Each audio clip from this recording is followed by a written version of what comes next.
Bombshell of a story coming out of Alabama, and it's got Republicans on Capitol Hill calling for a controversial Senate candidate to get out of the race, at least step aside for now.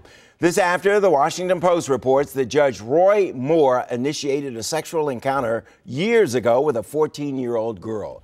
The newspaper says he was 32 at the time. The alleged victim and 3 other women are accusing Roy Moore of sexual misconduct when they were teens and he was a district attorney. The women gave the newspaper permission to use their names and pictures. Republican Roy Moore is running for the special Senate election in Alabama next month.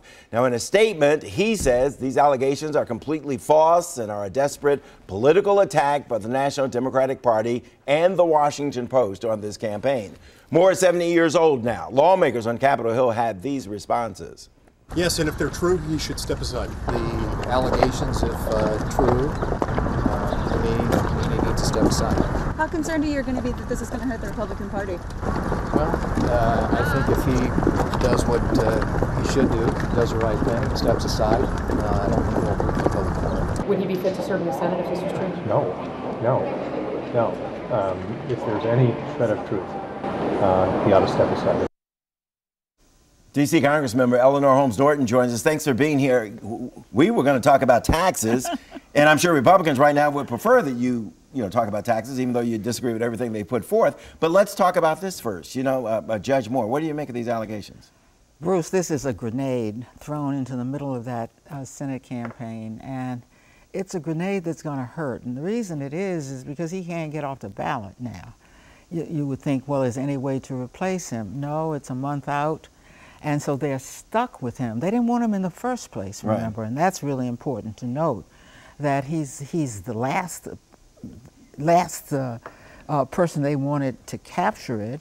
And now the reason that you hear them saying, if true, and they have to say that, he needs to withdraw, is they can't kick him off the ballot. Now let's look at how serious this is. These are all teenagers. He, by the way, was a DA in his 30s. There's a statute of limitation, which means that I don't think that they can get him under Alabama law. For example, there's an Alabama law that says you can't entice someone under 16 into a home in order to have sexual intercourse or to fondle them. Well, there's probably a statute of limitation on that. But who wants somebody like that as your senator? Yeah, there's some other things going on here. This woman, the main accuser, who says this happened when she was 14, she has voted for Republican president, says she voted for President Trump. So you might, question whether or not it's political on her part. And the woman is allowing her name and her face to be used, same for these other women. So nobody's hiding here. Nobody's talking about anonymous sources here. And all of that goes to the appearance of corroboration. The four girls, teens, all saying approximately the same thing. And they don't know one another, they say. They don't know one another, this woman being a Republican. And why is she speaking up? This is very important, Bruce. She's speaking up because something new has happened. When I chaired the Equal Employment Opportunity Commission, job discrimination did not mean anything when it came to sexual harassment. It just wasn't included. This isn't job discrimination. This is worse. Fast forward, I want to ask you about this. What's going on Capitol Hill? I can recall many years ago, this kind of conduct, existed on Capitol Hill. There were outcries and not much happened. Not many women in Congress back then, by the way.